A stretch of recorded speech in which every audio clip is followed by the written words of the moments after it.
All right, thank you so much for staying tuned. Well, among the big stories for last week, the decision by the MPC to rate fixing arm of the Central Bank of Nigeria to lower the MPR by 50 basis points at its last meeting had reopened the debate on appropriate fiscal monetary policy mix at a time of slow inflation, modest output growth, which hit 3.87% last year. Announced at the end of its 304th meeting and detailed in its latest monetary policy communique, the MPC justified the easing on the back of sustained disinflation, exchange rate stability, stronger external reserves, improved food supply conditions. Indeed, headline inflation had eased to 15.1% in January 2025, marking the 11th consecutive month of moderation, while external reserves climbed to $50.45 billion, the highest level in 13 years. Beneath the improved headline figures lies a dicey policy complex.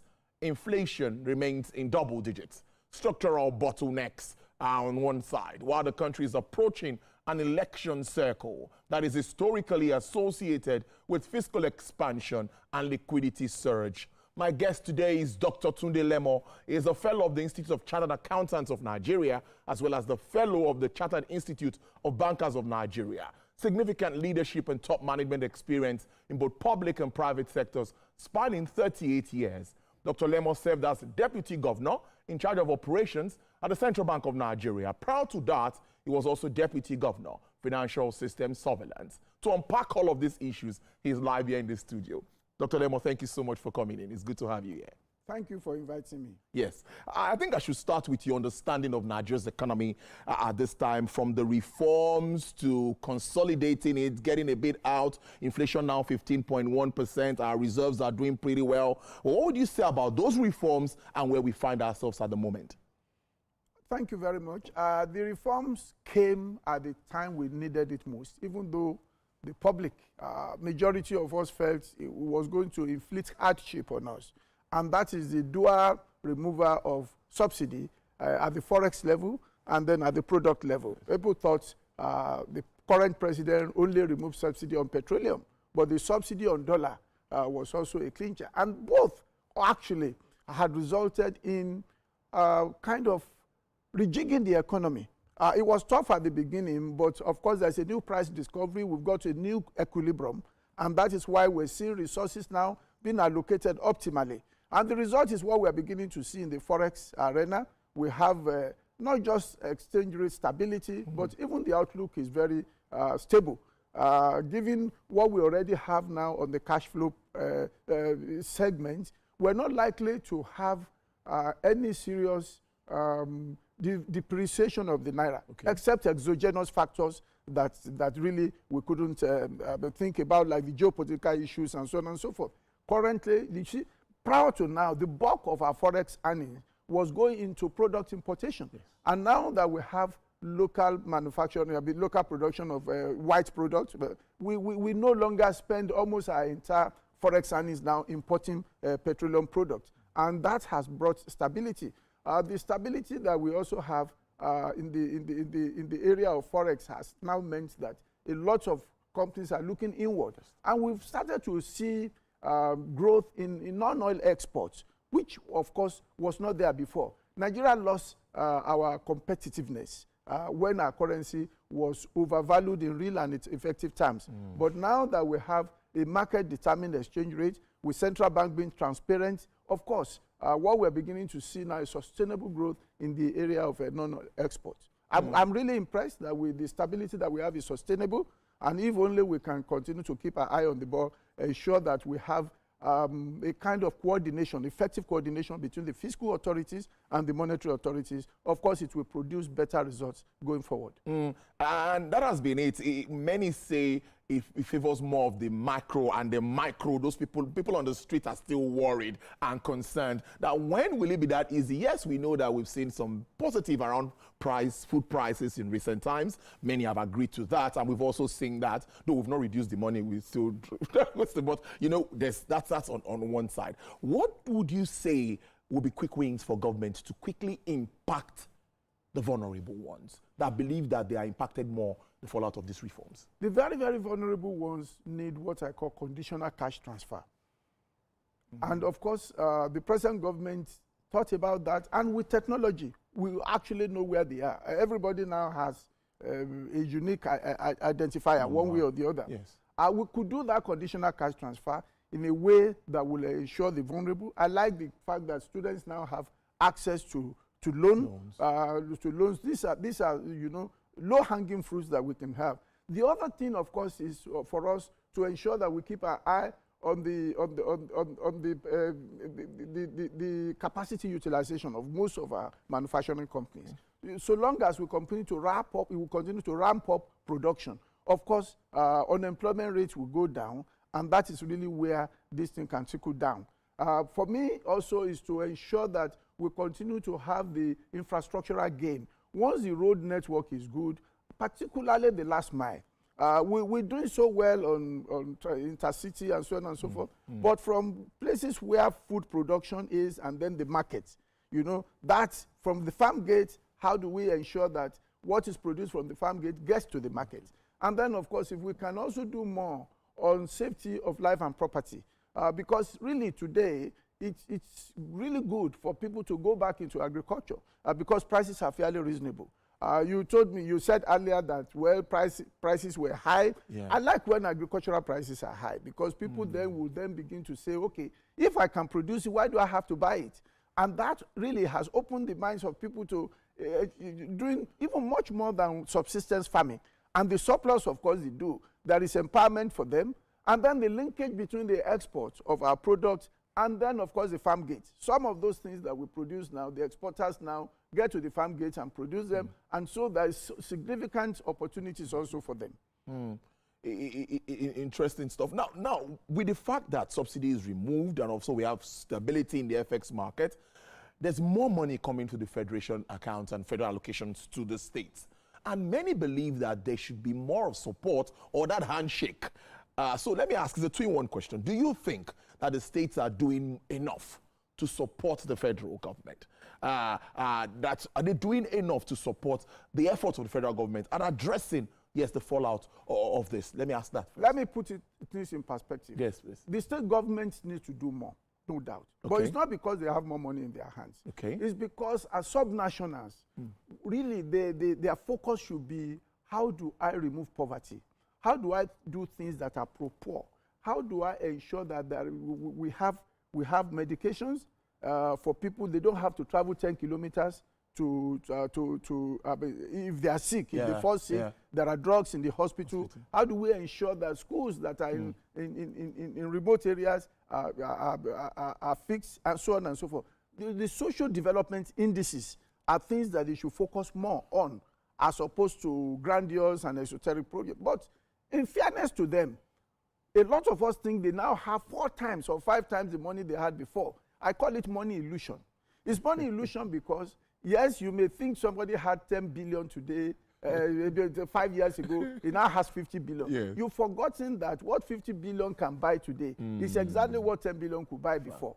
And so that illusion is what is driving so many of us, and we think they need to do much more. Yes, they need to do much more by refocusing, but it's not as if too much money is in their hands because prices have gone up in the last 5 years.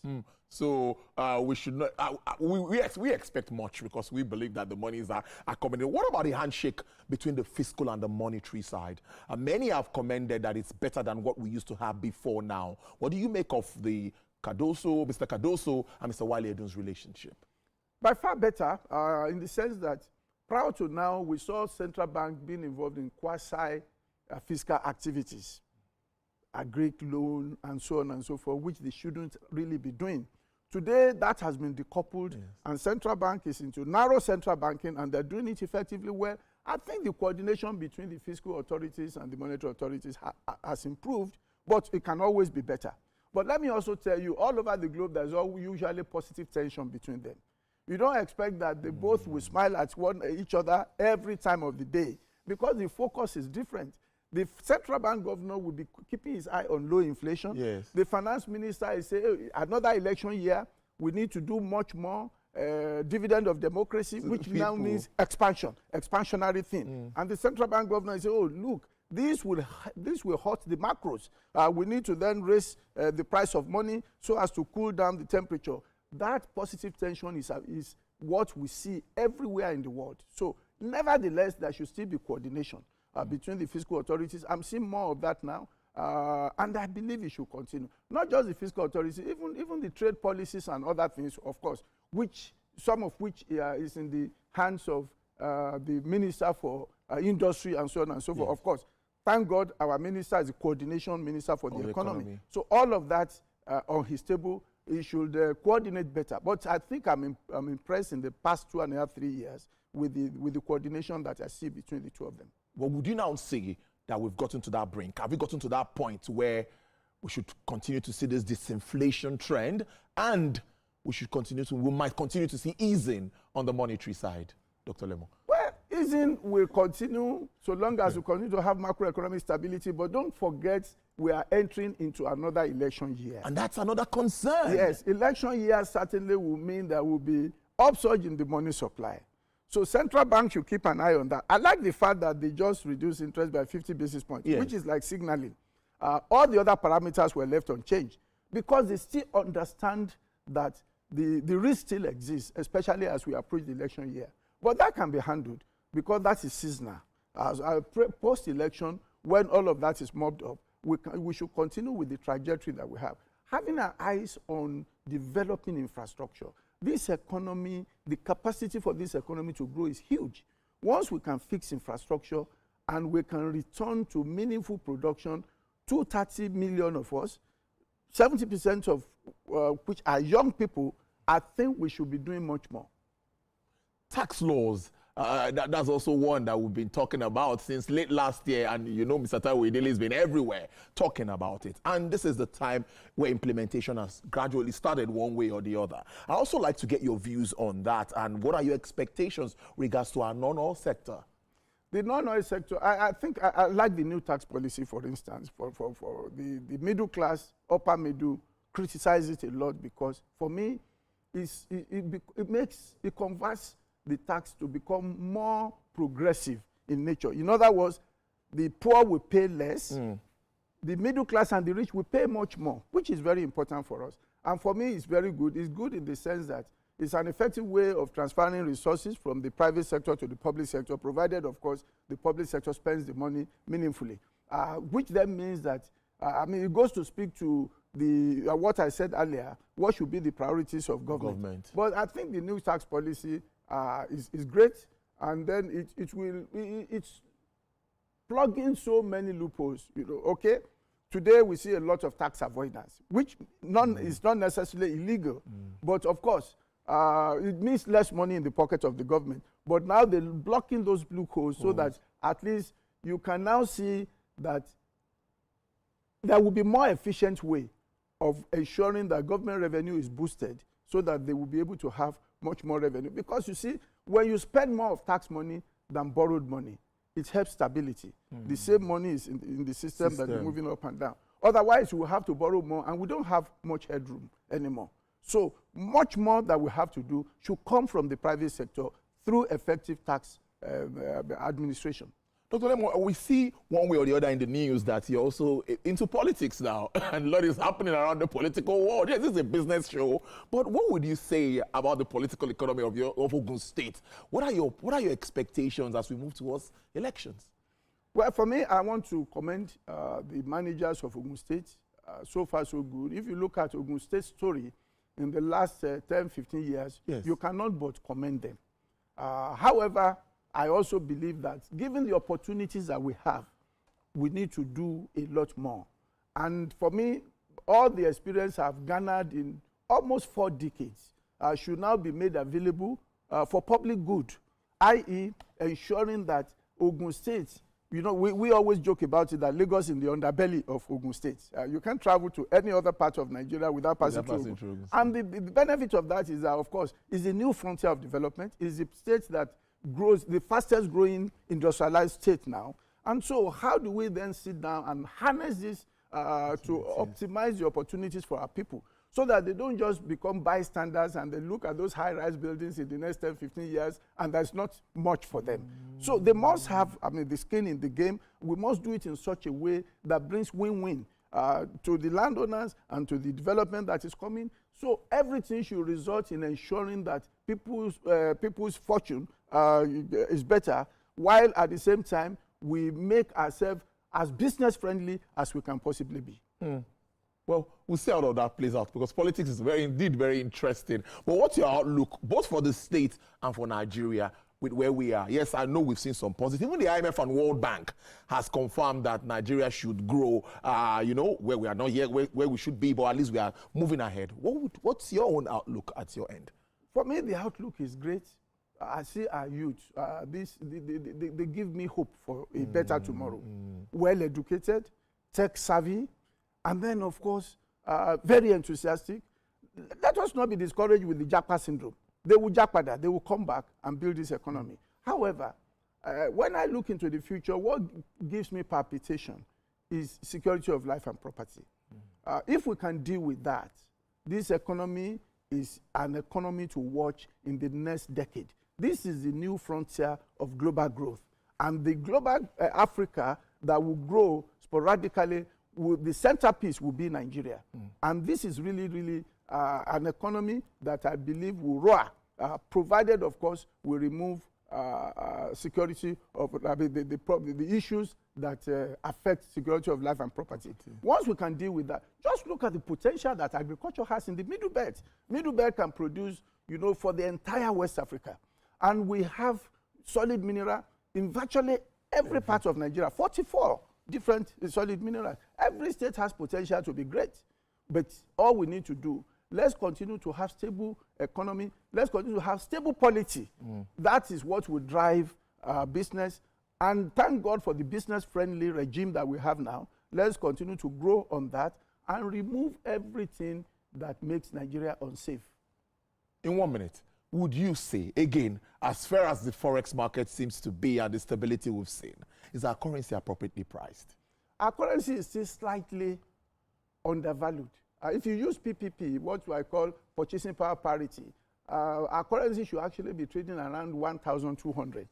We're almost there. We're almost there. But a lot of people think Naira should sell at 1,000 or below. We shouldn't pray for that to happen. It will set us backwards. We will not then be able to diversify our economy. What we should look for is a stable currency. Even if it still remains at 1,003, if it remains stable in the medium to long term, then of course it will be easy to plan. You will see growth in FDI, and then of course, look at the sporadic increase we have in FPI, foreign portfolio investment. It's because of carry trade opportunity, and that is because we have forex stability. I think it is realistic that we will continue to have stable currency. All right, great chat. Thank you so much for starting the week with us. Dr. Tunde Lemo is a former deputy governor of the Central Bank of Nigeria. Thank you so much, and have a great day. I hope to see you again soon so that we'll review all of this and evaluate all of the policies. I'm only one phone call away. All right, thank you very much, Dr. Lemo. All right, then we will take a break. When we return, an interesting conversation with the Chief Executive Officer of the Association of Chartered Certified Accountants, Helen Brand. You won't want to miss it. We'll be right back. Don't go away.